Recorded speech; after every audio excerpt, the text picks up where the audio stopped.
So we meet again. We do. Yeah, we meet again. Thank you for having me.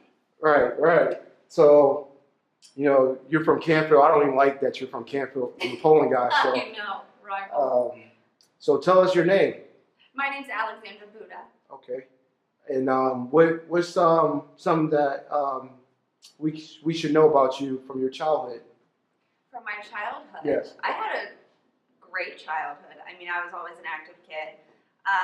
Growing up, everything was outside, from the start of the day to the end of the day. When Mom turned on the porch lights, that's when you came inside.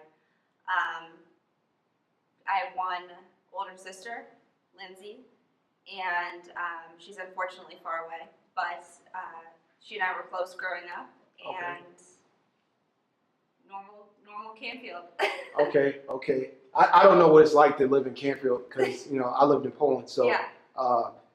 Anyway, what do you love about being from, Youngstown, Canfield area? What do you love about that? Love the community that we have. We're not as small as we used to be in the Youngstown area, but compared to bigger cities, we are still very small. And working locally as well, you'll find you're close to somebody. Mutual people. And I like having that community. It's like there's always somewhere to turn to, and if you're looking for a resource, you always have that in Youngstown. Okay. So your love is deep for Youngstown. Yes. How do you see, Youngstown now compared to when you were a child? How do you see it differently? I mean, it's different, obviously, just because of the age, because now I'm actually a functioning member of the community, and I can kind of bring something to it. So when I was younger, I would kind of absorb everything of Youngstown and see where my niche would be in the community. And now as an adult, I see places that I can fill. So me being in healthcare, I hope to bring something to the table to Youngstown in regards to healthcare. So for you being in healthcare, what from your childhood, impacted you being a nurse? How did your childhood?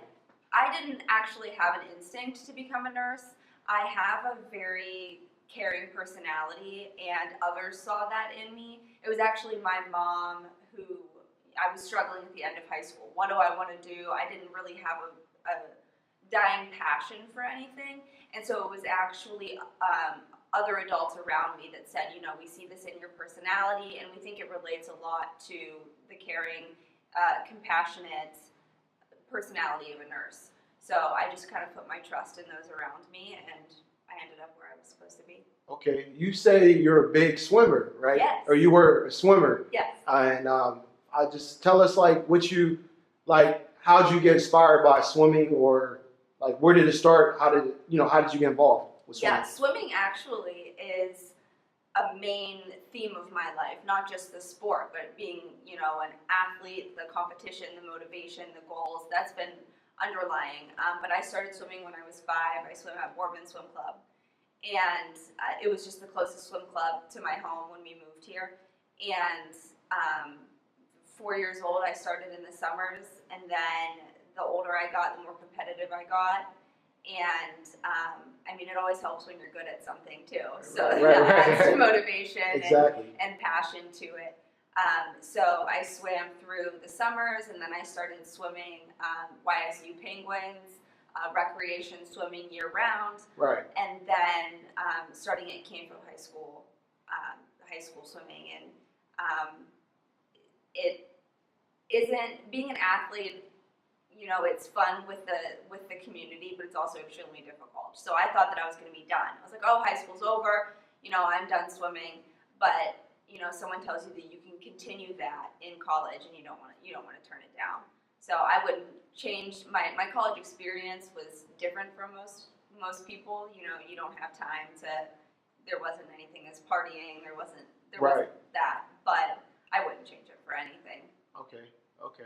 So since you went to Canfield, unfortunately, I gotta bring it up. Yeah. I gotta bring it up. I gotta bring it up. So I didn't go to Poland until I was in 6th grade, right? Okay. And I didn't know the 224. I never knew any of that living in Youngstown. And when I went to Poland, I felt like I ended up turning it, you turned up when we played against you guys. and I had some great battles against you guys. You graduated in 2010? 2010. Same. Okay, we're the same. Yeah. So our senior year, I don't know if you remember that, but I had that game winner on you guys. I don't know if you were there. Slide that right in. I had to slide that in there. But That's you living in Canfield, what did you look at the Poland and Canfield robbery? Like, how did that mean a lot to you as a teenager? Like, how did that mean a lot? Oh, as a teenager, it's just, like you said, it just like things revved up a little bit. You know, we loved Fridays in general. You loved Friday, but because of, you know, the weekend, but then there's, you know, you continued with your friends, you'd walk somewhere and eat after school, and then you'd come right back to the parking lot. But I think it was just that added motivation and like pep and, yeah, Poland especially, you know, really added to all of that. So just the energy around it. Right. And like bringing it back to community. You know, you have pride for now, even though we give each other crap. Right. You have pride for your school, and we always will. Right. So living in Youngstown now, we hear Poland, you hear Canfield, it's just like, oh yeah, but it's all Youngstown love. Yeah, yeah. A lot of people don't understand. Like, I think we were the biggest rivalry in the area. Mm-hmm. They would say Mooney and Ursuline, but I think it's us and you guys because like it's like a lot of battles. Mm-hmm. We had big battles, and I'm not saying none of them schools didn't. Right. But our school, like, we were opposite ends of 224, and very similar school systems. Same area, same. You guys, I think, a little better at some things, and we were better in some things too. But right. You guys are a great school, and I had a lot of battles against you guys that one day I will share. Yeah, it was a fun time. I right. mean, you think back to high school, and it's kind of looking back, it's kind of like a trivial point in your life, but right. I mean, it molds us to who we are now, and we think back to it now, and it's kind of nostalgic, and it feels good to think about. Yes, it does. So, how did your parents, like, you know, help you with the transition from, you know, high school to Ursuline College? Yes. And how did your parents help you on that transition? You know, being grown, doing your own thing. You know, you about to swim at a nice school. You know, you get to go to Cleveland.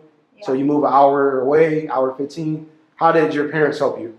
So my family is very close, just being, you know, my parents and my sister and I. And my sister went to Duquesne University, and I liked the vicinity that she was in. I liked how close she was. So actually when I was looking at schools, I said, you know, a school probably isn't for me if I can't call my mom and she can't come to lunch with me if I really need her, like if I just need some mom time. So that really, you know, that made it, like 2 hours. So I had like my own map and 2 hours, and then with swimming that brought things down further, and that's when I ended up at Ursuline.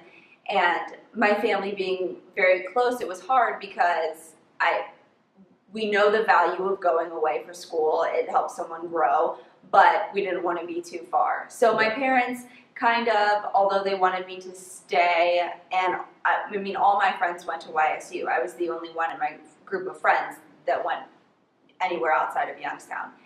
And that was a question on my mind too, did I do the right thing? So my parents were confident that I had the personality that, you know, I'd make friends, I had the motivation to do well in school. So they actually just kind of let me ride it out, you know. But the hardest part I remember was them dropping me off at school. You know, that like, that final, like, I'm only an hour and a half away max. But just that, like, I remember my parents in the U-Haul, because girls take way too much to school. In my dorm room, I had like this much room, but I had everything I ever owned in like this 3 square foot space. But who was your first roommate? My first roommate was just random.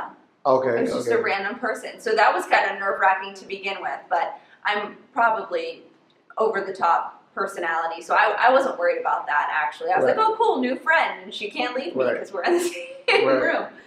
But yeah, that initial like goodbye to my parents was absolutely, I remember my dad calling me, like, we made it home, your mom cried the entire way, and I was like, I've been crying in my bed since she left. But you I mean, that initial part is hard, but then, you know, orientation, you jump right in, you meet everyone. I automatically had the community of my team. I had a coach to go to. So, I mean, that's another reason athletics really helped me, is that just that extra support system. But my parents were great.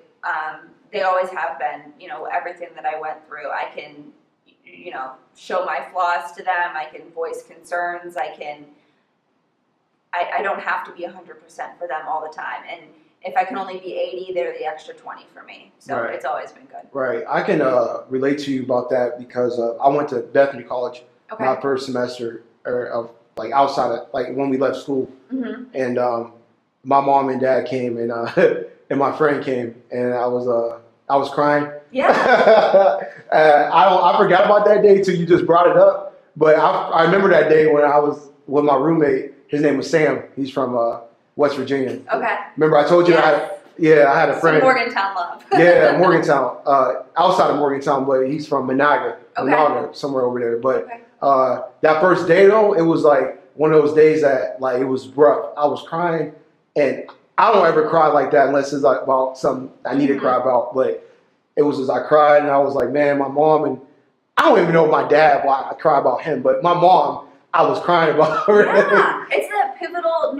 There's not many times in your life where you can actually like turn a page and you're like, wow, this is an actual start to something that like solid. You know, things kind of transition, you know, seamlessly and smoothly sometimes, but days like that, it's just like, wow, okay, summer ended, school starts tomorrow, it's college.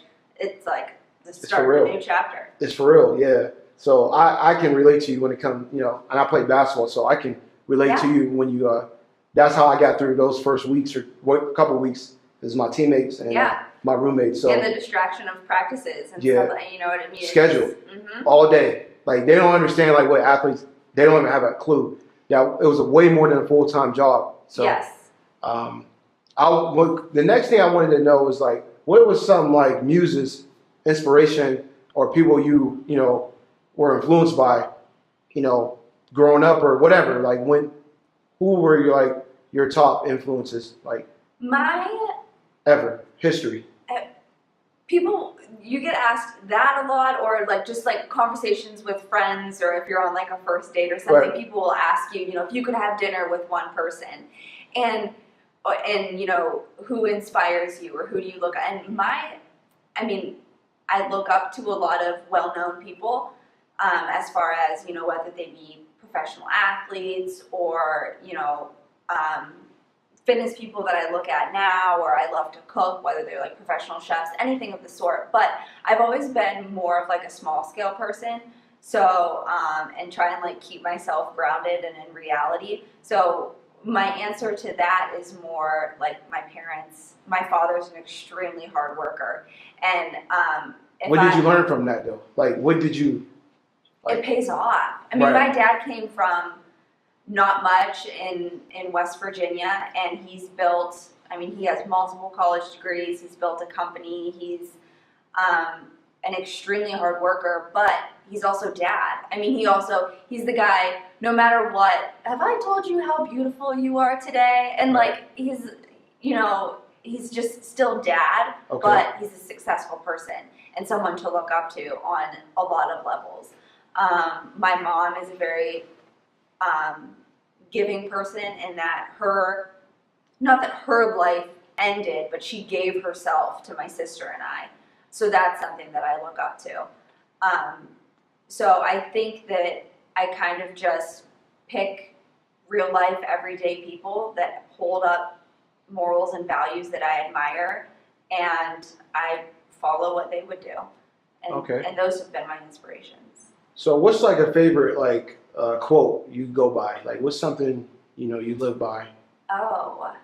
Like something you always quote to, you know, people that need it, like, or something like that. So I think we've talked before about how I use a lot, and I like to tell people you are enough. Right. So you are enough is something that I repeat to myself if I feel like I'm not being productive enough in a day, or if I feel that I'm struggling in any way. And it kind of just grounds you into that, you know what, you still are successful. You still are a good person. You still are, you know, all the things that you want to be. You're someone to be proud of. So just I remind myself and I use that as motivation that you are enough now, but you can always, you know, take some steps further and use the motivation and